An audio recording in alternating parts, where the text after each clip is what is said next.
Hello, everybody, and let's try this again. Welcome to the first in a series of international forums looking at the flaws and the shortcomings in the ways big social media platforms are responding to dangerous disinformation around the COVID-19 pandemic.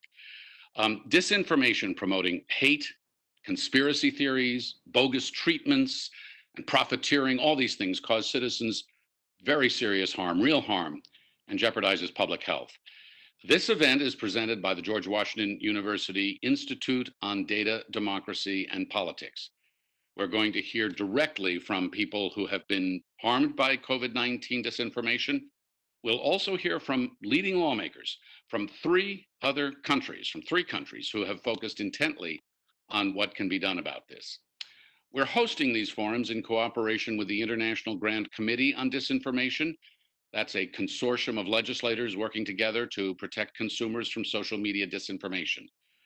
Parallel to these forums will be closed-door workshops where congressional staff, civil servants, and regulatory staff from around the world will discuss remedies for the harms caused by social media platforms.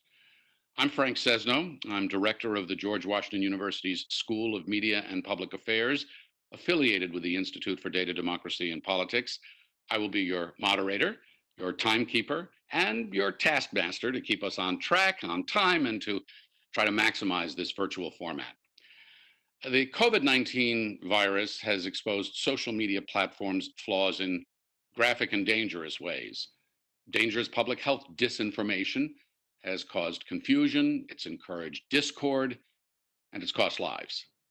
Financial scams and profiteering have taken a toll, ripped off citizens and professionals, doctors alike. We'll hear from doctors who are dealing with the consequences of social media platforms that have been bombarding people with fake cures and these conspiracy theories. We'll also hear from lawmakers who are focused on science, COVID disinformation, and the social media platforms themselves, who have been pressuring these platforms to step up. Now, I should mention that we'll have a series of these forums, and our future forums will explore how social media platforms' failures have allowed election interference, racialized hate, misogyny, and the exploitation of children to go largely unchecked. Today, we have very distinguished speakers and witnesses, people who've been on the front lines of this in many ways, as I say. And in order to hear from all of them, we're going to stick to a tight schedule. So I'm going to ask the indulgence of our panelists and our audience if I need to nudge occasionally to keep us on track and on time. We have several dozen journalists who are joining us via the WebEx platform here, and we invite them to submit questions for our panelists. We'll incorporate them after the panel's getting in as many questions as we can. In our first half hour, we'll hear remarks from two very influential leaders, the Speaker of the United States House of Representatives, Nancy Pelosi, and Vice President of the European Commission, Vera Jourova. She's one of the highest ranking officials in the European Union, and she's worked to strengthen transparency and accountability of social media platforms and been very public about it. They'll kick off this discussion, and they each have agreed to take a question or two or three, time permitting. Following their remarks, as I say, we'll hear from other people, doctors and other lawmakers on the front lines. The doctors are trying to treat sick people and get them better. The lawmakers are trying to do something about this illness that afflicts us in disinformation. So let's begin.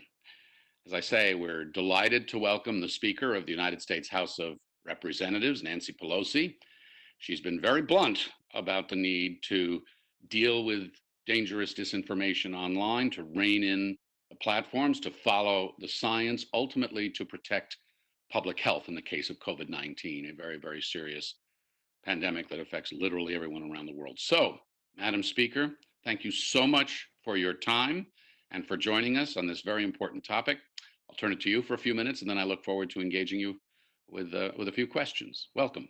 Thank you very much, Frank. I'm honored to be here with such distinguished guests to join you in welcoming our friends from the EU, Vice President Jourova, and our friends from UK and Canada, as well as our distinguished healthcare professionals who will be with us. I want to accept your gracious welcome along with David Cicilline, Jan Schakowsky, two members of the House, as well as Senator Patty Murray and Senator Blumenthal. We are here on this subject, which is about the well-being of the American people. I thank you, and thank you as director of the George Washington University School of Media and Public Affairs. You have been a respected and trusted voice for our democracy, and now in terms of not only the life of our democracy, but the lives and livelihood of the American people when it comes to this subject. I thank Rebecca Trumbull, the Associate Director of IDDP, and the GU Institute for Data, Democracy, and Politics for hosting this critical conversation, for the essential work that you do to shine a light on and combat disinformation today. It's so dangerous. The proliferation of disinformation through social media presents a crisis for our democracy. I believe that, one that has been alarmingly accelerated over recent months. Fear-mongering, fraudulent groups are using social media to scam users with false cures and fake claims about COVID-19. Malign foreign actors, starting with Russia, but not exclusively there, are flooding platforms with conspiracy theories and lies to sow national dissent and discord as America protests racial injustice. Even our own president is using social media to fan the flames of intolerance and hatred during this precarious time in our nation's history. And needless to say, his comments about the COVID-19 have been not only not constructive, but dangerous. Yet social media executives have utterly failed to stop the spread of disinformation on their platform. Instead, again and again, they have sold out the public interest to pad their corporate profits. We know that. Their business model is to capture your time and attention, even if that's at the expense of the truth. Meanwhile, rather than hold platforms accountable, the Trump administration is encouraging them to continue to profit off of falsehoods with total impunity. The president's executive order, far from addressing the problem, actually directs the federal government to dismantle platforms' efforts to help users distinguish fact from fiction, truth from lies. Real action is immediately needed to protect lives, livelihood, and the life of an American democracy from this threat. While Twitter's decision to fact check the president is a first step, much more must be done. Democrats are laser focused on holding online platforms accountable, and we hope that this effort will be bipartisan. The Energy and Commerce Committee will hold a hearing next week on solutions to combat disinformation. That committee is leading the charge to keep the U.S. from exporting Section 230 and trade agreements, which might prevent us from reevaluating that statute. Led by Representative Jennifer Wexton, we allocated funds in the HEROES Act, yet to be passed by the Senate, but we're pushing. Jennifer Wexton allocated funds for an independent, objective study of COVID disinformation on social media.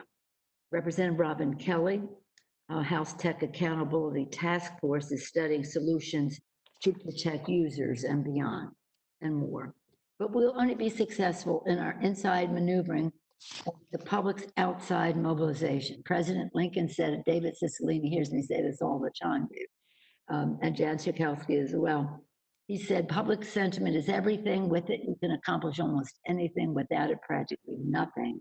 The American people, including social media platform employees, are demanding an end to this exploitation of the public's health, financial security, and lives.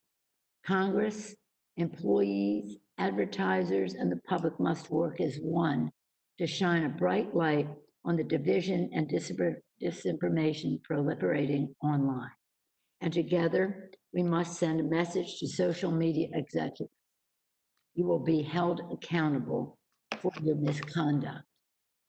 Now, thank you, Frank, for the opportunity to share some thoughts. I'd be pleased to answer any questions you may have.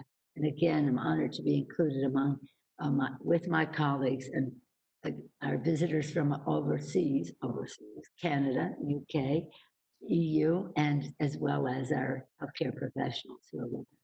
Thank you. Well, Speaker Pelosi, thank you very much. And yes, we certainly appreciate this gathering. It's quite remarkable. I do want to ask you a couple of things. Let me start with this. We know that social media companies like Facebook are almost entirely dependent on advertising for their revenue, and it's very substantial revenue. A number of their advertisers and the companies who advertise with them have expressed concern about this disinformation that you talk about.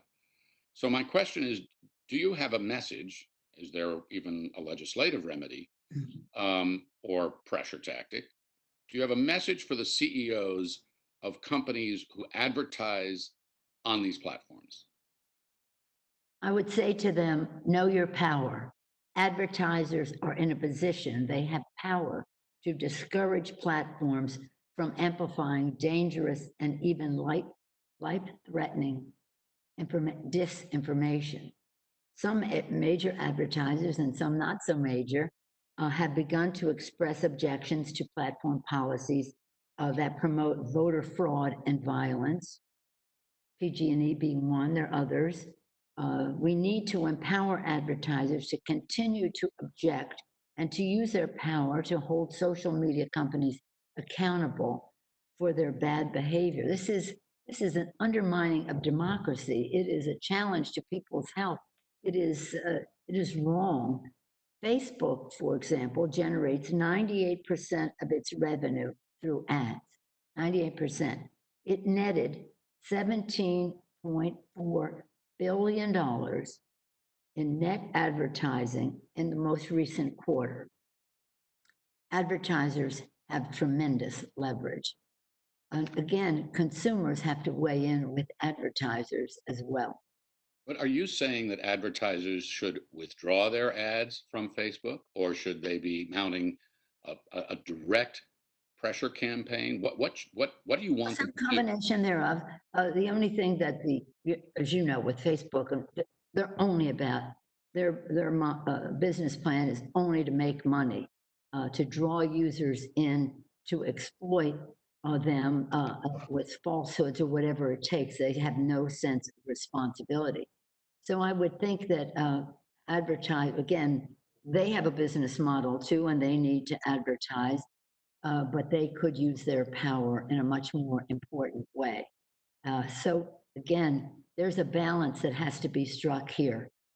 And again, when we shine, as you are doing here, this bright light on the disservice that these platforms are performing, then hopefully consumers will weigh in with advertisers. Advertisers will weigh in with platforms. How do you respond to other business leaders, perhaps, and people who say it's not the social media platform's fault that other people put bad stuff, disinformation on their platforms? They should not be first and foremost held responsible for this junk that's out there. They aren't putting it there. Well, they are. Social media executives are not only allowing the spread of disinformation on platforms, they program their algorithms to enhance their business model of capturing your time and attention, meaning that they amplify the most inflammatory content, no matter how dangerous or false. Platform employees are speaking up. Are they recognizing, or some are quitting over social media companies' refusal to shut down disinformation? Some example quotes from some of their workers at Facebook. Facebook, complicit in the propagation of weaponized hatred, is on the wrong side of history.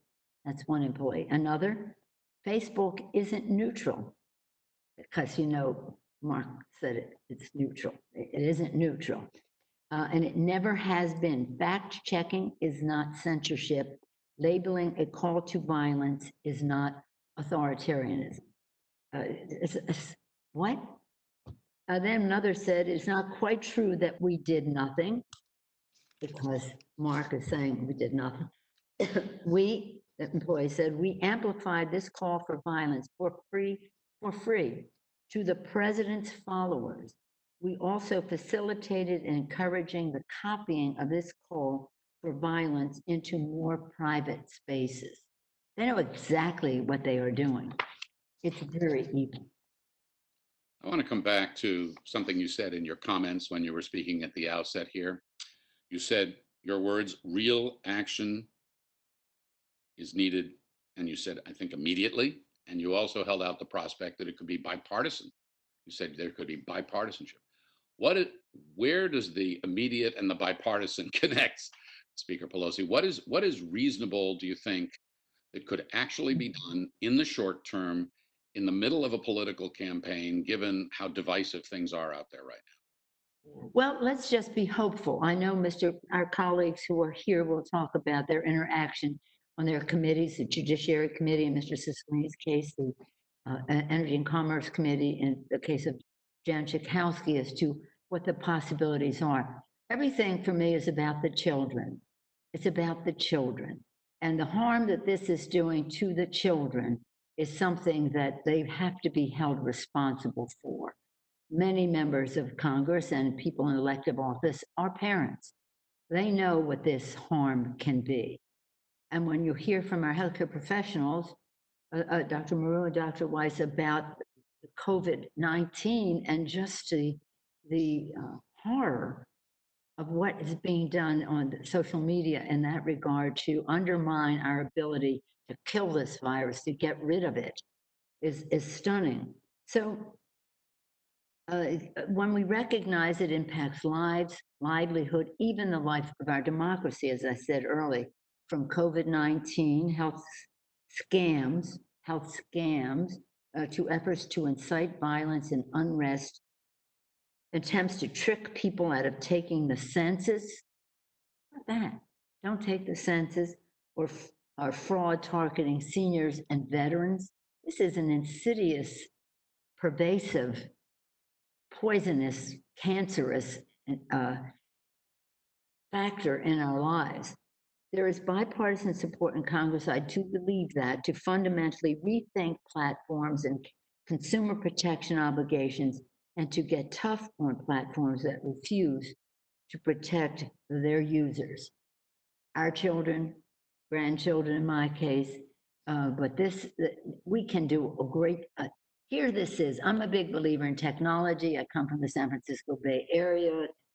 We think it all started here. We're so proud of that. But it has a downside. It has a downside, and we have to recognize that, face that, and change that for the good, for the lives, the livelihood, and the life of our democracy. Exactly. And in the case of COVID-19, we're in the middle of it right now.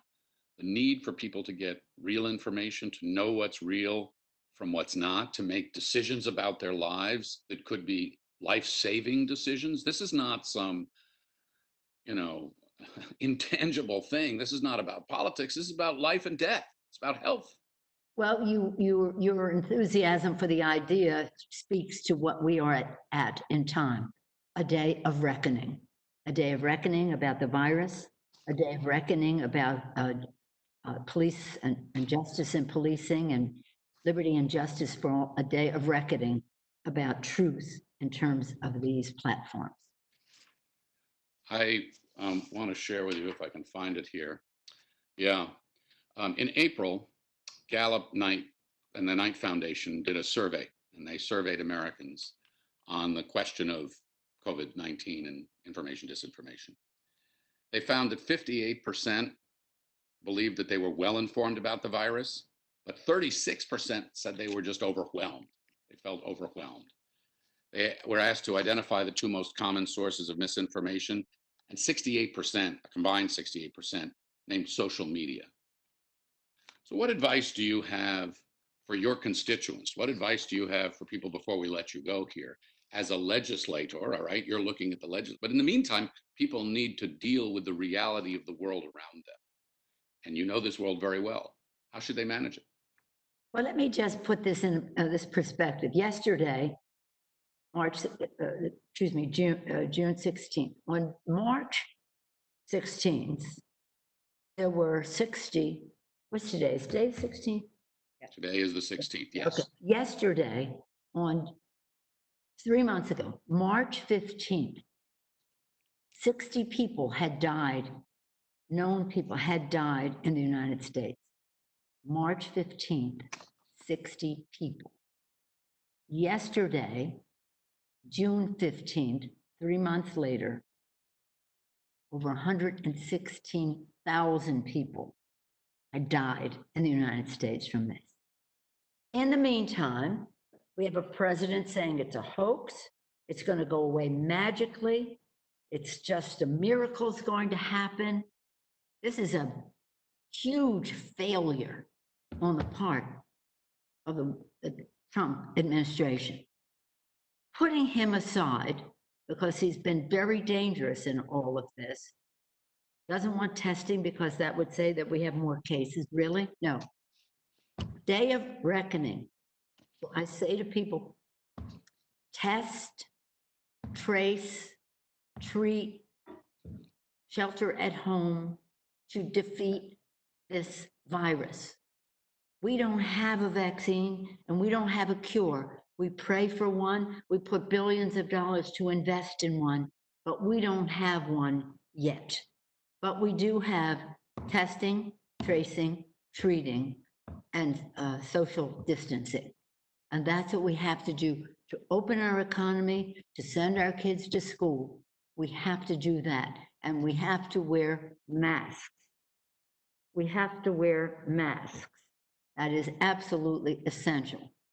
If you care about your children, and we all do, you don't want to go to work and bring something home to them. So be scientific. Don't pay attention to somebody that says it's magic, a miracle. God willing, I'm prayerful. I'm a devout Catholic. I pray for miracles, but we ain't got one yet. Until we do, science is an answer to our prayers. Wear a mask, test, trace, treat, socially distance, and let's make that, insist on that as a policy in our country. And wash your hands. And wash your hands. Yes. Well, thank you very, very much. Stay well, stay safe, stay healthy.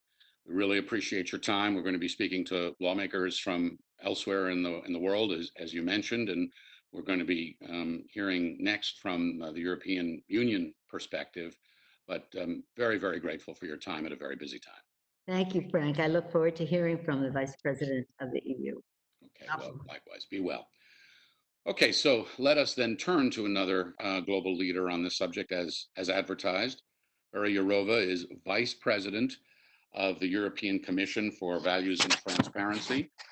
She is central to the EU's efforts to try to define and impose standards on social media platforms and to hold them accountable for the damage they're causing from the society from the European perspective.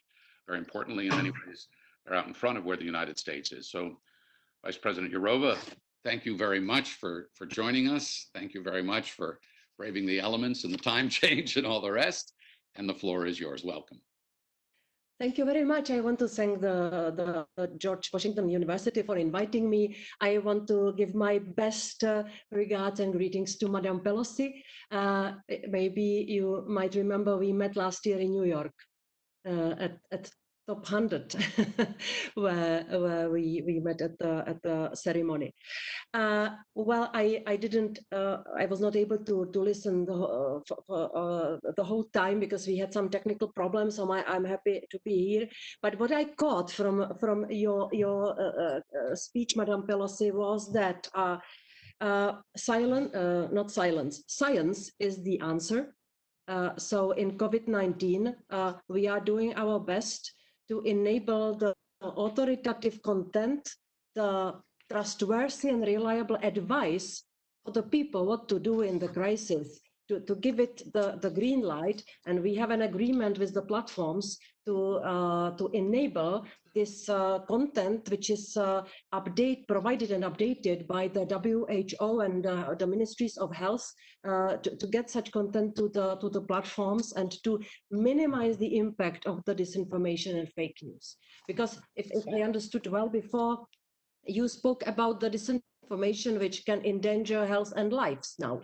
And I think that now it's time to act. And in the EU, we took several decisions how to minimize the impact of disinformation now in COVID-19 time. We were building on the previous actions. And here I want to come back to 2016, when we had a very clear imperative of the day to act now, when we had a combination of migration and terrorist attacks in the EU, which caused an extreme increase of hatred online. Hate speech was the main kind of content which suddenly we saw on the platforms. Hate speech which has a very big potential to incite violence in real life. And it was the moment, spring 2016, when we sit around the table with Facebook, with Google, with Microsoft.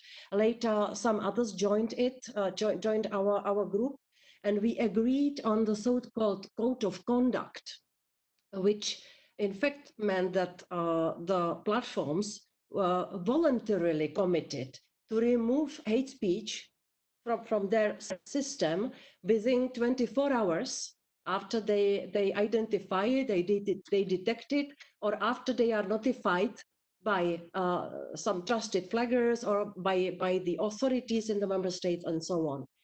In the EU, we have all the member states criminal laws having the criminal offense of hate speech.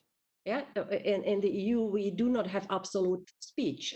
We have some speech, hate speech, which is prohibited, and we simply came with our mantra: what is illegal offline must be at the same time illegal online.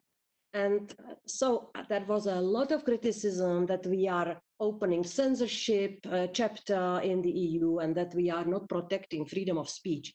I was not willing to protect the freedom of speech, which meant that some people were calling for killing of some other people. For very good reason, we said, stop it. We cannot allow this to continue. For the platforms, of course, it was a difficult position because we in fact asked them to judge whether this is hate speech prohibited by the law or not. Of course, in the EU, this is to be the decision of the judges, not Mr. Zuckerberg. Yeah, but we had to go this way, and we had an agreement with the platforms that the priority is here for the freedom of speech, and only in manifestly clear cases of hate speech they will remove it. So in case of doubt, they should not touch it.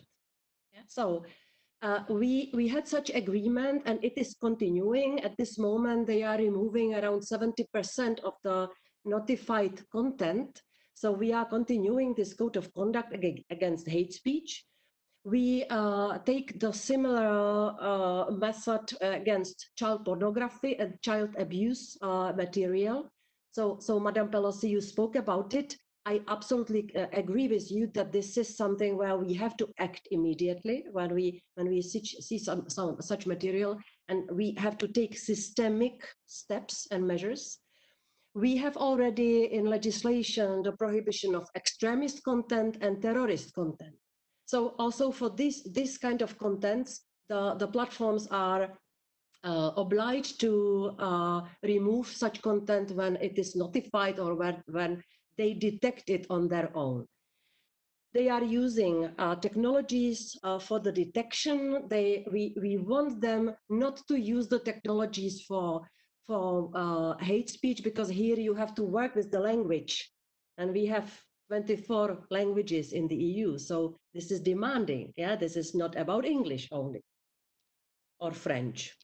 You know, after Brexit, we have more and more French here, but it's a cynical joke. So it's also a very demanding task for the platforms to work in different languages. So this is illegal content.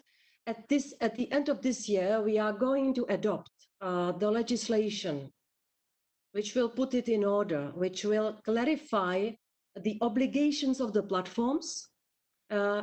the obligations will relate to all the operators on European territory, on European single market, because we cannot only rely on action of Facebook and Google. There are many other players. We have the Chinese TikTok now, which is gaining power over the European market. So we need to have all on board, and we cannot have any other or better instrument than legislation. So sometimes in December, we hopefully will adopt the so-called Digital Services Act. And here, I hope that we will put in order the mechanism for removing illegal content. We also do it because we do not want the fragmentation of the legal order in the EU, because we see already now that there is bigger appetite in some countries to go for legislation. We have a specific law in Germany against hate speech. We have now the new law in France against hate speech and disinformation.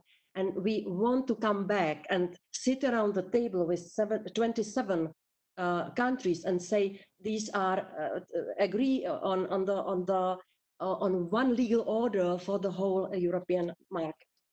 On disinformation, it's another story. It's in vast majority of cases, it's not illegal content. It's harmful content.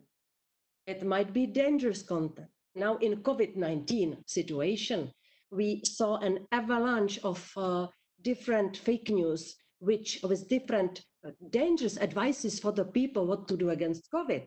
Drinking bleach was one of them. You know it in US as well, this advice. I think it was advised as well in United States. And we saw a lot of abuse of the fear and anxiety of the people. We had a lot of fraudulent offers for the consumers on of normal products for extreme prices and so on. But coming back to fake news and disinformation, we needed to act. So we now have a special agreement with the platforms that they are removing the obviously dangerous fake news after they agree on it with the authorities for health. Because as you said, Madam Pelosi, science is the answer now. Yeah, so we need the platforms to work with the updated information, and the removals are a minority of cases. We are more emphasizing now the role of fact checkers. So we want the platforms to have much more intensive cooperation with the fact checkers, with trustworthy bodies, the institutions, the think tanks, the researchers, and also the professional media to do the fact checking. And it was also why I supported Twitter when there was that conflict with Mr. President Trump, because they added the facts on one of his messages on the elections. And for me, this is not censorship. This is just the competition of free speeches. Yeah? And we the facts belong to everybody. The opinions belong to ourselves. They are individual. So Vice President Jourova, I speak too long. I'm sorry, I didn't mean to interrupt, but I did want to thank you for your comments here. And I said the most important things. Well, you did, and we've been tracking very closely what the European Union has done, calling for the platforms to provide monthly reports, calling for them to step up their cooperation with fact checkers, to be more transparent about the implementation of their policies. I think one comment that you made that really should resonate is that the facts belong to all of us, and we should be driven by the facts, especially in the case of COVID-19, for example, where it comes to health and life and well-being, but across the board, because a confused public, a disoriented public, a divided public creates terrible obstacles to the kind of social unity and physical health that is so important to us. So I want to thank you very much for bringing the perspective of the European Union. Vice President Jourova, all the best to you. And as I said to Speaker Pelosi, please be well and stay healthy. You too. Thank you very much, Madam Pelosi. The pleasure was mine to meet you again. Thank you. Bye. Thank you both. Well, we're off to a very auspicious start in this conversation. We've now heard from both sides of the Atlantic in a very important and impressive way. So now what we want to do is we want to turn to our panel to discuss how disinformation is playing out on the front lines of healthcare and how those harms can drive the decisions and the policies going forward that can affect how the platforms are held accountable and how they behave. So let's start with a short video, if we can, to illustrate the damaging impact that disinformation can have on healthcare professionals, on consumers who turn to social media for information about COVID-19 generally, and about how to protect themselves. Here, take a look.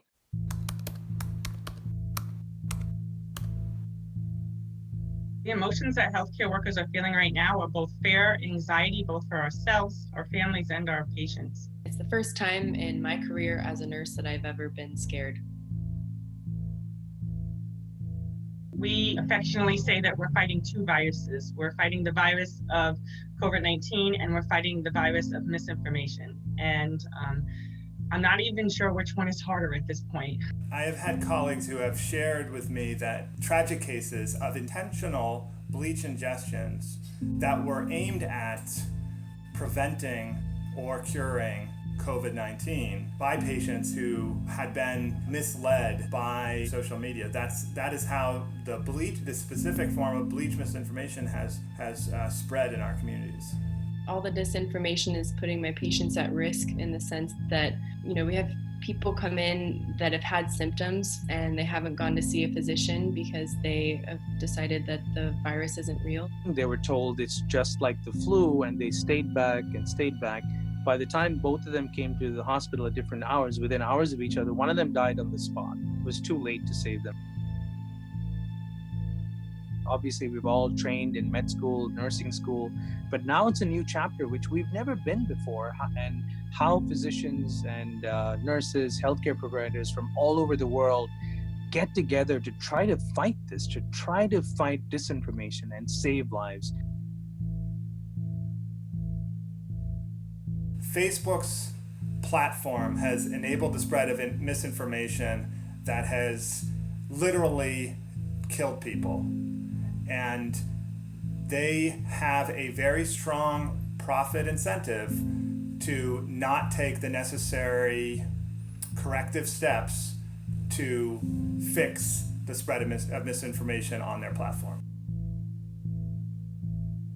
I believe that the social media platforms not only could do more, should do more, and honestly, the leaders of those companies, I don't know how they sleep at night. At this point, this misinformation and disinformation, it's affecting public health, it's affecting my life, my family's life, my patients' lives, the lives of vulnerable populations. It's causing harm. There you got some sense as to what people on the front lines, doctors, are experiencing, and we're going to hear from some of them now. We'll turn to a distinguished group of people to talk about how COVID-19 has led to real harms and hurt patients in a variety of ways, this disinformation around COVID, as I say. We are going to hear frontline doctors who are dealing with patients' life and death, and lawmakers who are especially focused, as I said earlier, on science, on COVID disinformation, and on the responsibility of the platforms.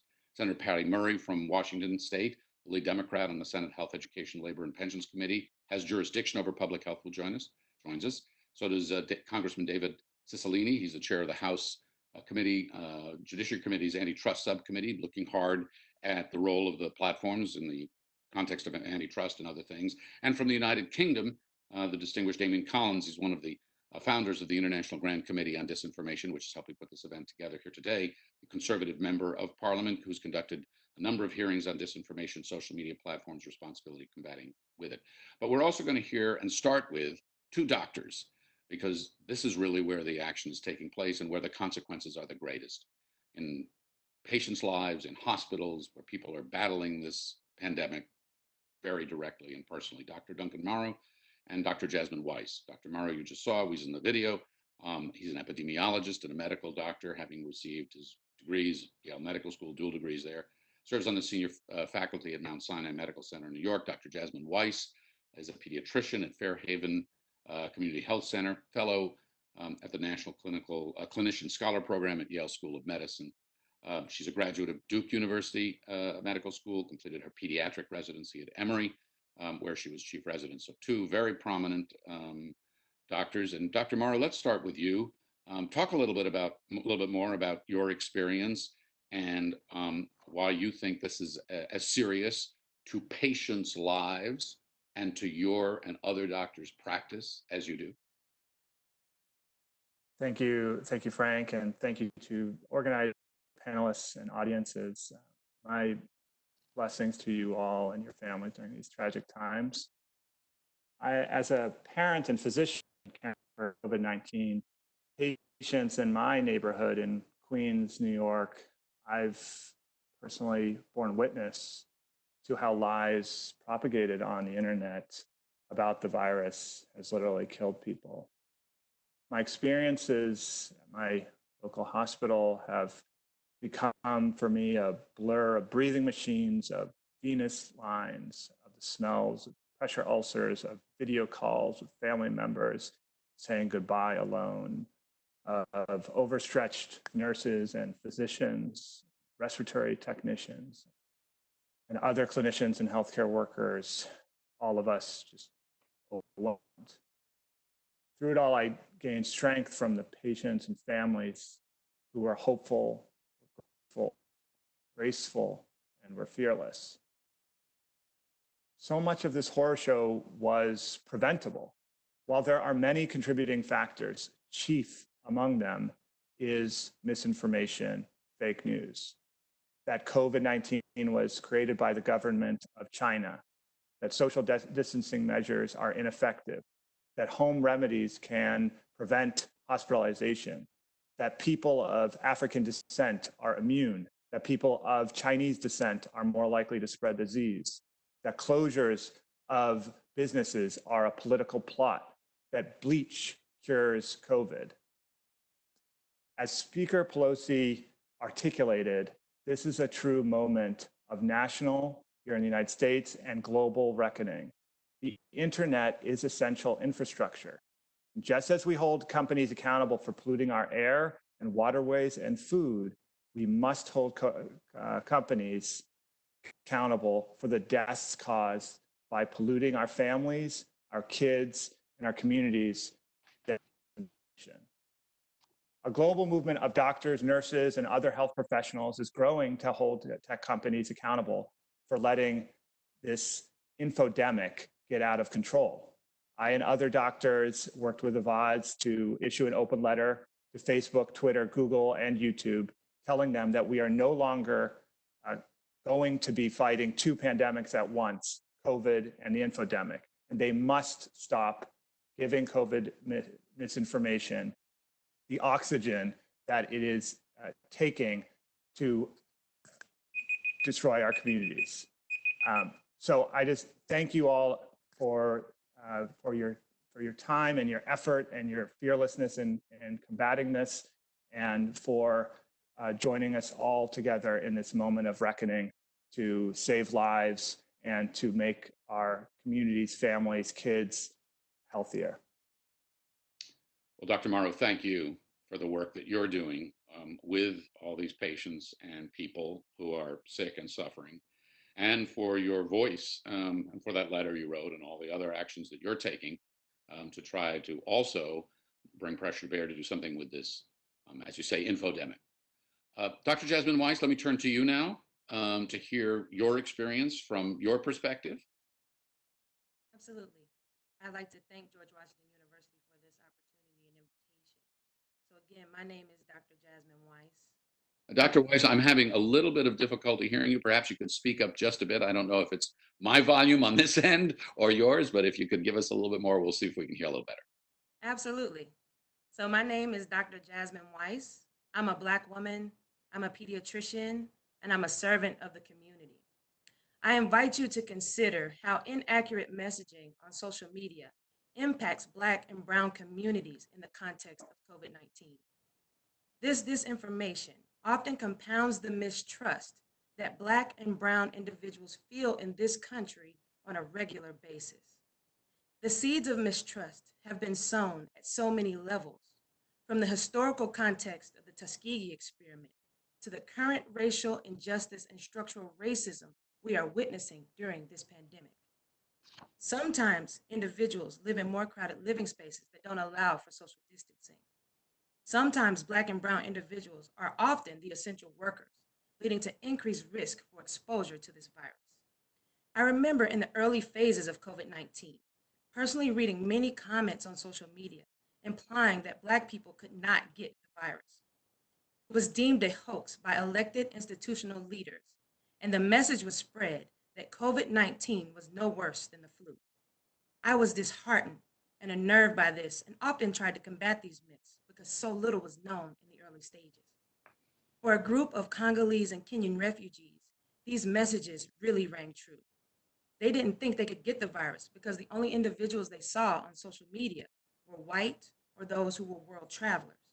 So one can consider how this disinformation, this imagery, directly contributed to the delay of testing for minorities, even when they were sick because they didn't fit the criteria that was perpetrated online.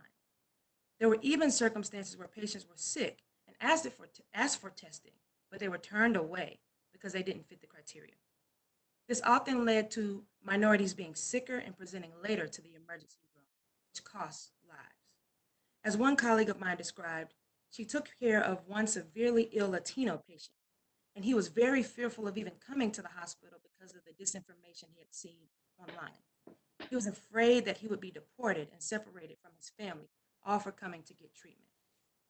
Now, I've gotten all types of questions during this time. I've been asked on social media if wearing masks for too long could lead to carbon dioxide poisoning. I've been asked if spraying bleach on one's skin or drinking diluted bleach should be done as a precaution. And I truly worry as a physician because of the harmful effects that this widely spread disinformation can have on my patients. In another instance, it's been widely shared on digital media platforms that hot climates and seasonal change would kill the virus.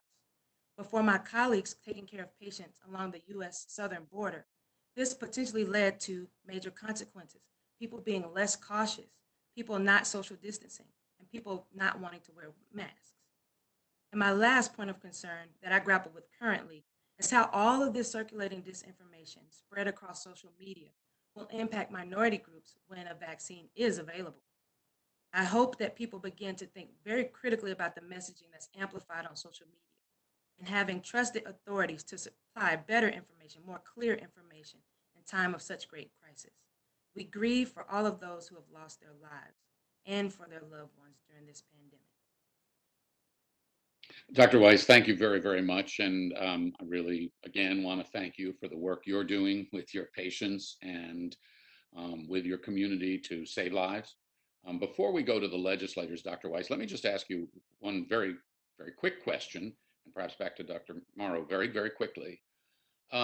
You have heard with your own ears from your patients the disinformation reflected from what they have picked up through social media, correct?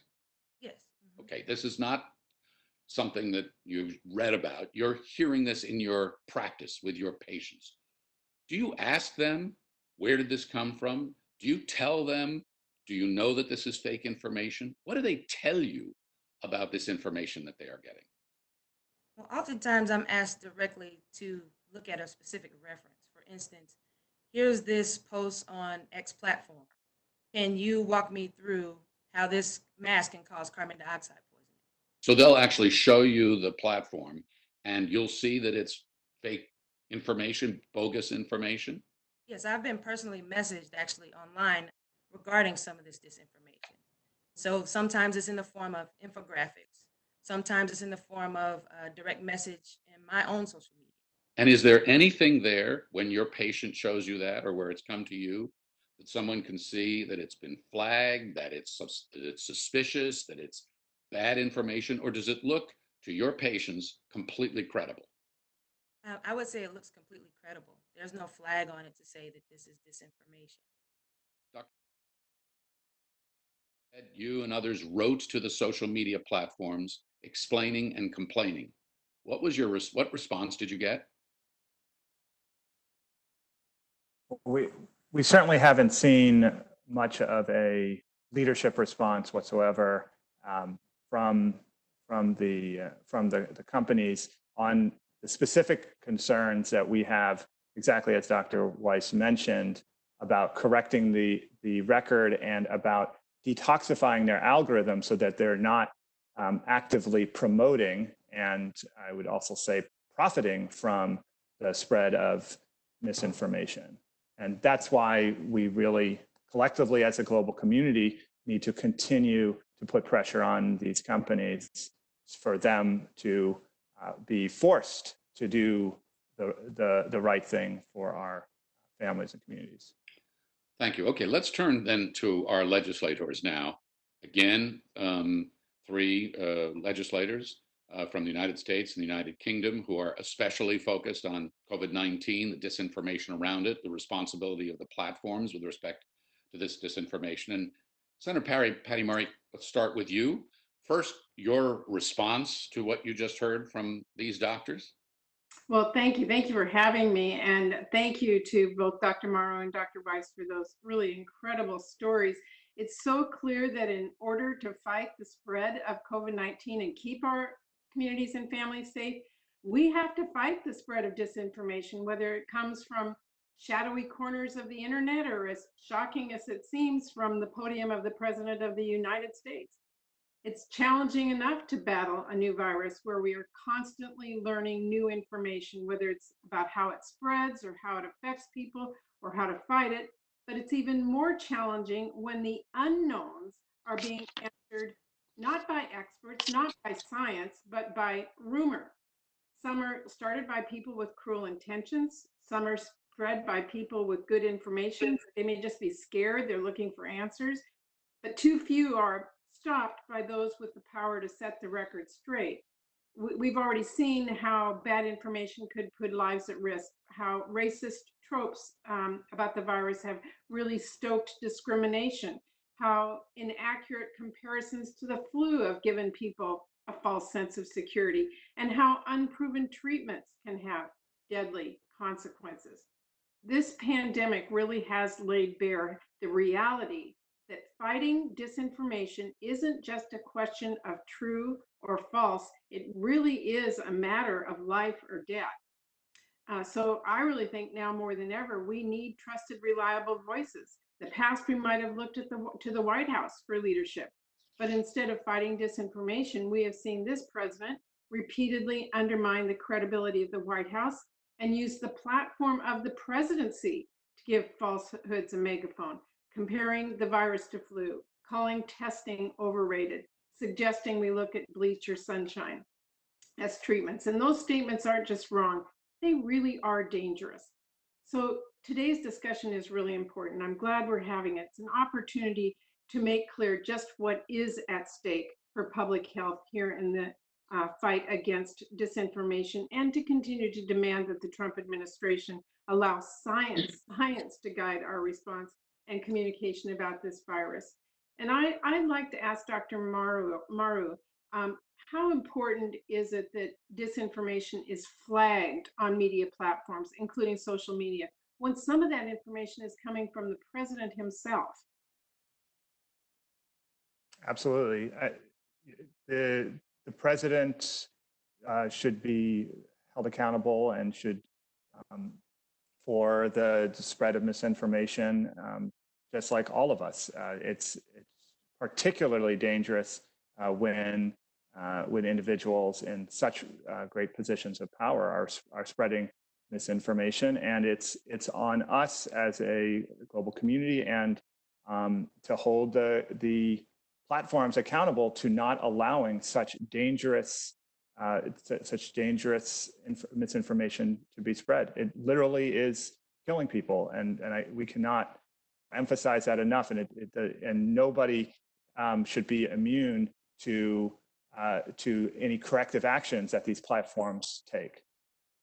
Thank you. And Dr. Weiss, incredible statement at a critically important time about racial disparities and health disparities. And you've dedicated your career to this. And I wanted to ask you, how does disinformation impact our ability to address the significant health disparities we are seeing when it comes to COVID-19?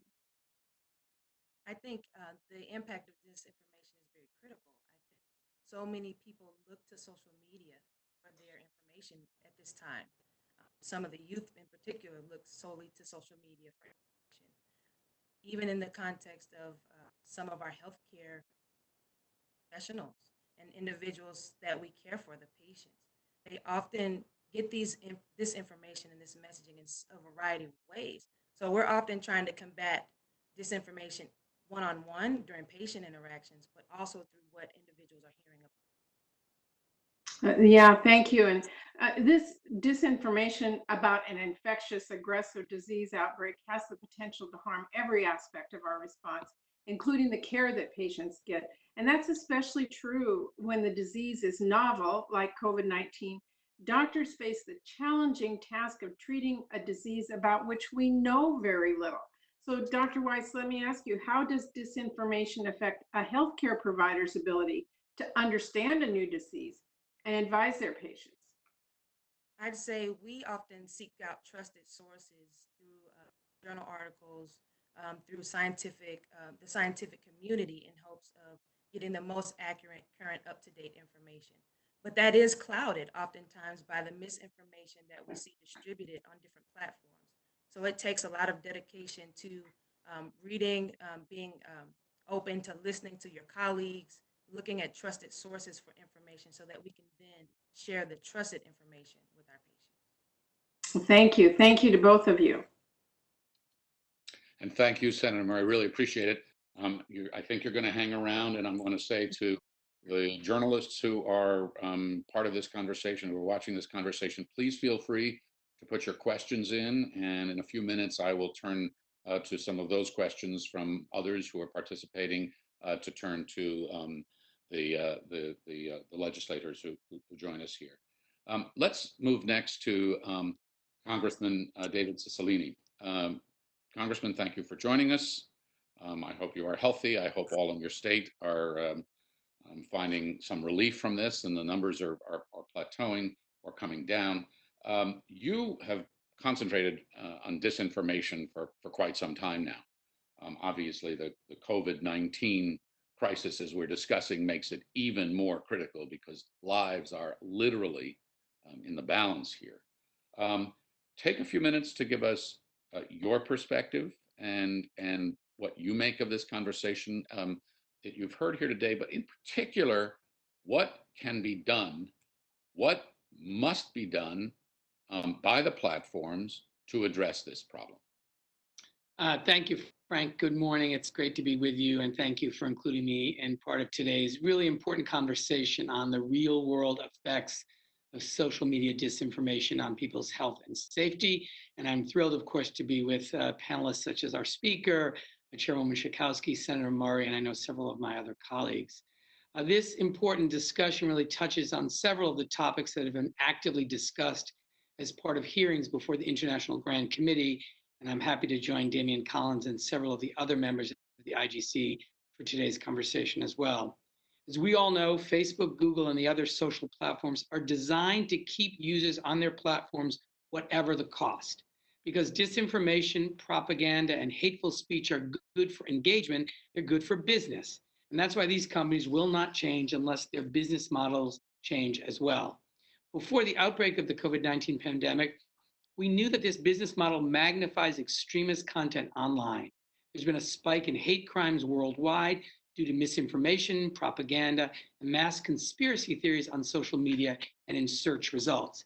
Facebook and Google host or enable countless pages, targeted advertisements, and suggested content that are dedicated to conspiracy theories and calls to violence, content that often violates Facebook and Google's stated policies, yet which these firms are often too lax in enforcing. For example, it was only after the white supremacist rally in Charlottesville that Google and Facebook removed links to the Daily Stormer, a neo-Nazi website, for violating their terms of service. This should not have been a close call or required national attention to get right. And there are still plenty of instances in which Google and Facebook do not get it right, allowing harmful content to proliferate, all while these platforms continue to profit from it. In the COVID-19 era, disinformation online about the virus is costing lives every single day. As a group of 2,000 leading health experts around the world noted in a recent letter led by Avaz, and as Doctors Duncan Maru and Jasmine Weiss are discussing on this panel, false claims about the coronavirus have spread faster than the virus itself online. Doctors, nurses, and other healthcare professionals are fighting twin pandemics against the spread of the virus and the spread of misinformation online. What's more, the companies that facilitate and profit from the spread of this misinformation have not done nearly enough to save lives by countering it. And even when companies do attempt to police some information, such as Facebook removing hundreds of thousands of posts about false cures, they're still unsuccessful, suggesting either that this misinformation is either too profitable to eliminate completely, or that these platforms are simply too massive to manage. But this practice must end. Dominant platforms must be held accountable for the ways they spread and amplify harmful content online. Moreover, we should question whether companies that serve as increasingly essential communication networks should have business models that profit from this harmful content in the first place. Whether changing a business model that creates powerful incentives to turn a blind eye to this content, restricting the ability of platforms to harvest people's data to serve behavioral advertisements, or removing liability protections that shield platforms from accountability, it's critical that policymakers around the world confront this issue in a serious and meaningful way. These are enormous problems with serious harms that are not confined by geopolitical borders. Before I close, I just want to take a moment to talk about the role of the International Grand Committee in examining these issues. Last year, I was proud to join the IGC for its hearing in Dublin, Ireland on disinformation and fake news. And while we plan to hold the next meeting of the committee in Washington, D.C. this summer, this is unfortunately not possible due to the pandemic. However, I've recently conferred with the chairs of the prior hearings, Damian Collins, Bob Zimmer, and Hildegard Naughton, and we agree that it's essential to continue to build international consensus on these issues. And with that in mind, we plan to hold a virtual meeting of the committee in the early fall as a continuation of these efforts. And so thank you again for including me in this really important discussion. And thank you to Drs. Maru and Dr. Weiss for the really important testimony they provided. And yield back to you, Frank. Thank you very much. Yield back to me. This is good. I now have a new job. It means you get to talk. Well, it means you're going to let me in Congress, huh? Let me ask you this before we move on to Damian Collins and then open it up to questions around the panel. There's a lot of talk, and I just heard it from you as well, about holding the platforms accountable, and whether it's at risk of losing Section 230 immunity or a variety of other things. There's a lot of sticks here. I want to ask you about a carrot for a minute. What are the carrots? What are the incentives that can be provided to the platforms to both encourage and manage free speech, and to make sure that the disinformation that has so polluted our culture is dealt with? Well, we're in the latter part of a major antitrust investigation focused on the large digital platforms, the antitrust subcommittee. It's been very bipartisan. What we're really looking at is how is it that these large platforms that have enormous market power, that almost are like monopolies, are basically acting without any restrictions, any regulations. And so there are a number of ways you can prohibit anti-competitive behavior. I just introduced legislation that prohibits micro-targeting in the context of political campaigns. The whole idea is if you do a political ad that's untrue, your opponent can do a contrary ad to counter it. But with micro-targeting, platforms can send that ad to individuals without the other candidate ever knowing it, because they can micro-target based on the data they've collected. That's what's so pernicious. And so there are a number of ways that we can really look at how do we protect First Amendment rights and the right of people to express themselves, but not allow these platforms to be used to facilitate the widespread, instantaneous dissemination of false information. And we're going to have a whole series of recommendations at the end of this investigation. But trust me, Frank, they don't need any carrots. They are making enormous amounts of money, the most profitable companies in the world, because they are collecting all of this data and then engaging in behavioral kind of advertising to kind of predict the behavior of individuals and to micro-target them. And so they're making enormous fortunes. And I don't think we need a lot of carrots. I think we need to impose reasonable regulations to ensure there's real competition in the digital marketplace that will protect consumers. What would be the single biggest regulation that would make the single biggest change? Well, I think you could say, requiring them to be sure that they have the consent of the user before they collect or share their data, prohibiting them from engaging in anti-competitive behavior that favors their own products and services would be a huge first step. Thank you very much. Let me move on to MP Damian Collins from the United Kingdom, and we'll come back, Congressman, to you and to the larger conversation in just a few minutes. Damian Collins has been out front, a global leader in the fight against dangerous disinformation for quite some time, disinformation coming across the social media platforms. He founded this International Grand Committee, which is on disinformation, which is helping to organize and inform this conversation today, working with us at the George Washington University's Institute for Data, Democracy, and Politics.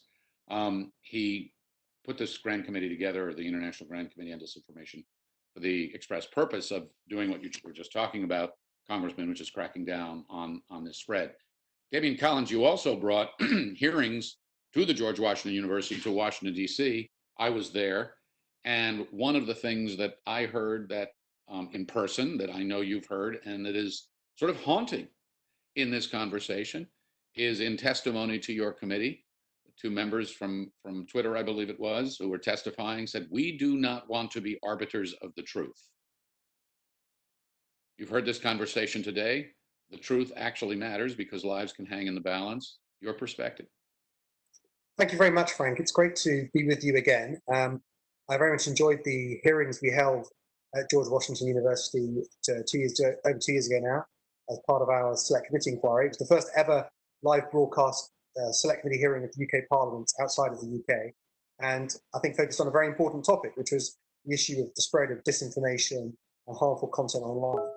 I think it's so important that this is part of a global conversation, that we have legislators from around the world taking part in this conversation. And that's why we established the International Grand Committee, to facilitate that, because these are problems that affect the world. And we see it in even sharper focus now, because we are living through the first major public health emergency in the age of social media disinformation, where the disinformation spreading online is not just about politics and elections, but is actually about things that can affect people's health. And as we heard from the doctors earlier on, there are real world consequences of fake news spreading. Now, there's always been a tension between people's freedom of speech, which I 100% support, and is central to life in a democratic society. But there's always been a tension in a relationship between the things that people say and the harm that they can do to others. And medical disinformation creates a really clear example of this. And to go back to your remark about Twitter, we're not asking people to be arbiters of truth and opinion. People are entitled to their opinions. But when people are knowingly and maliciously spreading false information that could lead to real world harm, including people losing their lives, then I think we should see that as being offensive. And we should expect the companies to act on that and take decisions on that. I think at the heart of this is a challenge to the business models of companies and the need for them to be held responsible and accountable for the things that happen on their platform. Ultimately, they are responsible for what happens on their platform. And the reason for that is that their tools help to curate and push content to the people that use it. I was very interested to see the Wall Street Journal reporting on an internal report that Facebook prepared for itself in 2016, which highlighted the fact that report said that 64% of all extremist group joins on Facebook are as a result of their recommendation tools. And a further report 2 years later, around the time we were doing, you could see in our Select Committee hearings at George Washington, another Facebook report said our algorithms exploit the human brain's human brain's attraction to divisiveness. So these tools are at the heart of it, and therefore we need the companies to take some responsibility. That's why I've always had concerns about the Section 230 provisions in American law. And that's not for me as a UK legislator to say what I think the Americans should do for their own laws, but it affects us if things like Section 230 are going to be used in trade agreements between the UK and the US. I think it's wrong for the companies to be given safe harbor, immunity from acting against harmful content on their platforms. And therefore, we need to make sure that the power does not rest just with them. It should not be for them to decide, and it should not be for us to have no ability to audit what they're doing and to take action if we feel they're getting it wrong. This is so important because social media has become the principal way in which many people get their news and information. People no longer rely on a newspaper or a news broadcast as their principal source of facts and information. And if what they see online mix this together, truthful content and harmful content, and dishonest content, in such a way that the user simply doesn't know what to believe. That is not good enough. I don't think we should accept it. I fear that the companies will not voluntarily subject themselves to oversight, and therefore it may require legislators and parliaments around the world to develop their codes. And I've been very encouraged and supporting the work being done in the UK to legislate on online harms, to designate content that we consider harmful, have an independent oversight of tech companies to make sure they act against and remove and downgrade harmful content. And I think starting with medical disinformation is going to be so important, because as we deal with coronavirus, as we eliminate it from our lives, one of the key tools of that is going to be having a vaccine. And one of the problems we know we'll have to fight will be anti-vaccine campaigners exploiting social media's algorithms to try and dissuade people from taking a vaccine that could save their lives. I don't think it could get any more important than that. I want to ask you this. You just talked about independent oversight, and you're talking about how COVID-19 may be a sort of separate and apart. Obviously, when the vaccine comes along, it's going to be a huge challenge. But just to share with your international audience, what is your idea, the European, the British idea of independent oversight? What would that look like? Who would that, and what would that involve? Well, we have independent oversight in other areas of the media, particularly broadcasting, where there is a coded standard of practice that people have to work to. There's no one standing over the shoulder of a company to make sure that they are, or even seeking to pre-approve their decisions. But if we feel they've got something wrong, if they've broken the code in terms of taste and decency, balance, in the case of broadcasting in the UK, then there is a regulator that can go into the company, that can ask to audit and inspect what had happened, what went wrong, and seek remedy and redress. And indeed, if the company refuses to cooperate, the regulator has certain powers to act as well. This has already been established in terms of protecting users' data rights in Europe under GDPR data protection rights, and indeed is enforced in the UK by an independent body, the Information Commission. So we could see something similar that would seek to set decent standards for companies to follow in terms of the way content is created and served on their platforms, and setting requirements for them to act against content that is clearly harmful. Congressman Cicilline, if I can draw you into this, this would be a tough one in the United States, but could you have independent oversight and still be compatible with the First Amendment? Yeah, I mean, it's really important to remember one thing, that, you know, this First Amendment argument that the platforms make, you really have to dissect it, because when someone does a post, that's the declarant. When they do a post or they send a tweet, that's a First Amendment exercise, granted. But then the companies use algorithms to decide how that will be distributed throughout their organization. That's a business decision. That's not a First Amendment decision. They're taking the content of another person, and based on a business decision, they're using an algorithm that will promote it and ensure maximum engagement. That is not a First Amendment right that's protected. That's a business model. That's a business decision. So the notion that somehow they're protected by the First Amendment of how they decide to use that post to enrich themselves by, you know, promoting division and engagement is a fallacy. There's not a First Amendment right to that. And so I think we need to separate those two issues. We do have agencies that are responsible for protecting consumers, that are responsible for protecting competition, the FTC, the DOJ. But the Section 230 in its current form and the behavior of these platforms in so far has really been unchecked. And so as a consequence, that's why we launched this major antitrust investigation to develop a set of recommendations to really, for the first time, begin to take this on in a serious way. Damian Collins, I want to ask you this next question, then I'm going to come back and invite our doctors who are with us to join us and see if they've got something from their real world perspective that they would like to put to you from your legislative perch, because you've got the influence that you've got. But as a member of Parliament, Damian Collins, I'd like you to respond to this, because there are pieces in place already that attempt to hold the platforms somewhat accountable, and even those appear not to be working sufficiently well. There was a story that caught my eye from earlier this month, June 4th. Hundreds of posts spreading misinformation about COVID-19 are being left online, despite the dangerous material being reported to the social media giants. This is in the United Kingdom, in the UK. And the story read as follows, the first paragraph or so.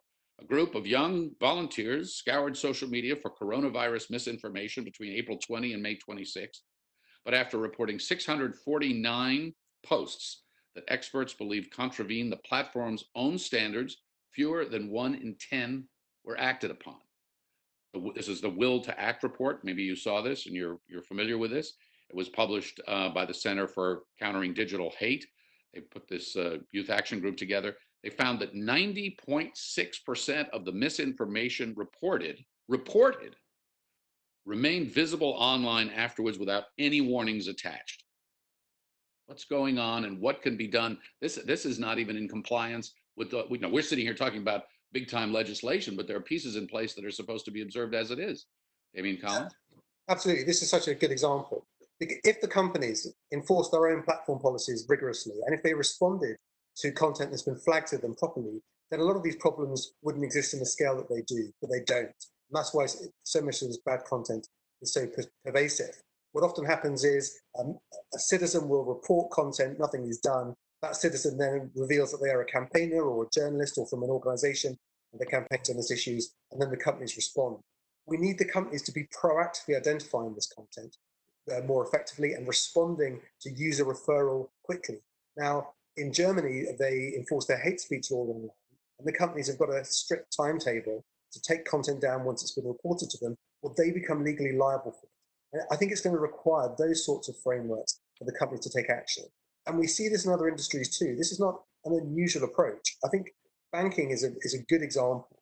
Now, after the financial crisis 10 years ago, there were certain conditions placed on banks for the way they trade. And one of them is a responsibility to identify fraudulent activity and money laundering. And we're all used to getting alerts from our bank if they feel there's an odd transaction that has gone through our account. So these are, banking is a complex international system, but nevertheless, it's the banks that have a responsibility to monitor what goes on. That doesn't exist in technology, and it should. And I think it's going to require different legislators around the world creating those frameworks. So the companies don't respond as and when they want to, they respond as we want them to. Congressman Cicilline, anything you'd add to that? Because we have the same problem in this country, just different regulatory backdrop. No, I think that's exactly right. And the only thing I would add to what Damian mentions is, unfortunately, some of those posts that are the most outlandish, the most outrageous, are the most profitable for the platforms. Their business model is based on engagement. And so sometimes the more outrageous, the more unsupported, the more likely it is to get people engaged and the more profitable it becomes. That's why the business model, we cannot rely on these platforms to regulate themselves. They're driven by one thing, to grow and to make money regardless. And that's why it's government's responsibility to respond.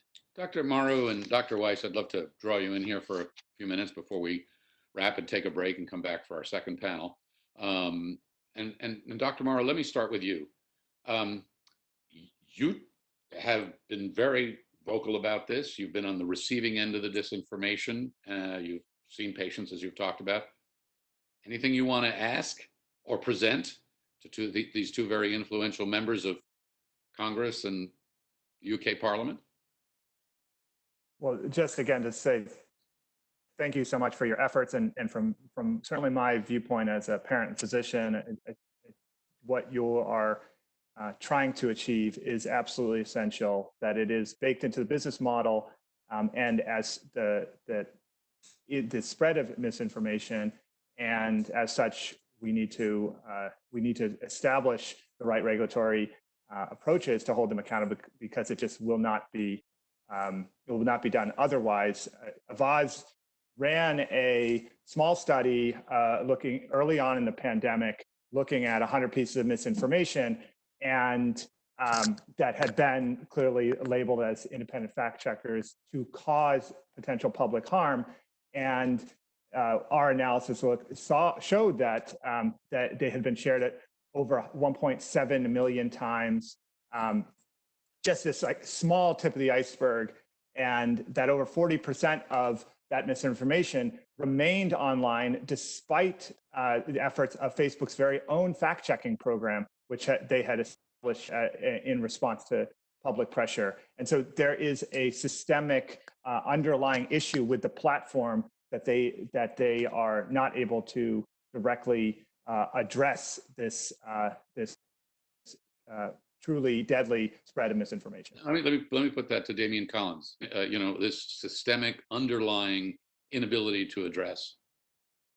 this is absolutely right. And the companies often respond by saying, "Well, we make it hard for people to find this content on social media."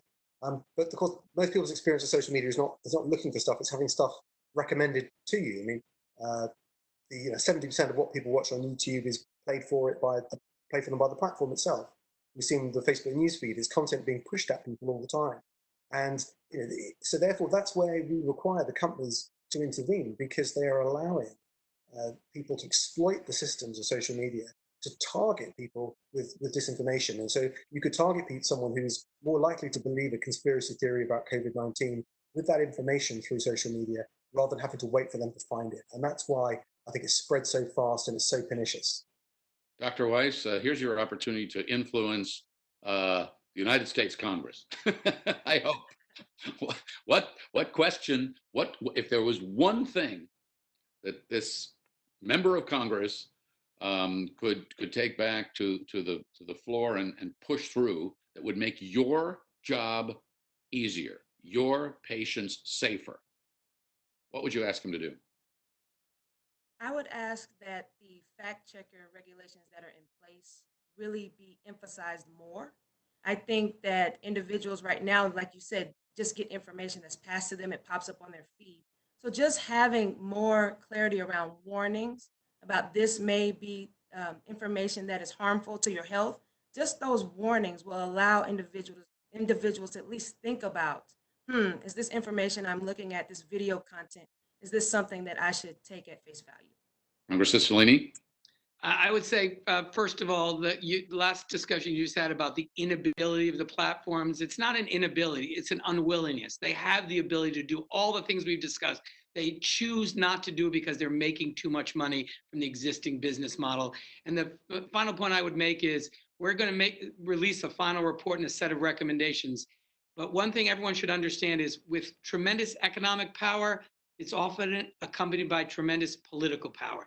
And so these large technology platforms are going to invest, and already are investing, millions and millions of dollars to try to impede progress, both in Congress and around the world, and legislative bodies, to really manage this problem. And so, that's one of the reasons we have to deal with this whole public financing of campaigns, because their economic power gives them enormous political power, and we're going to be in for the fight of our lives to get this done right.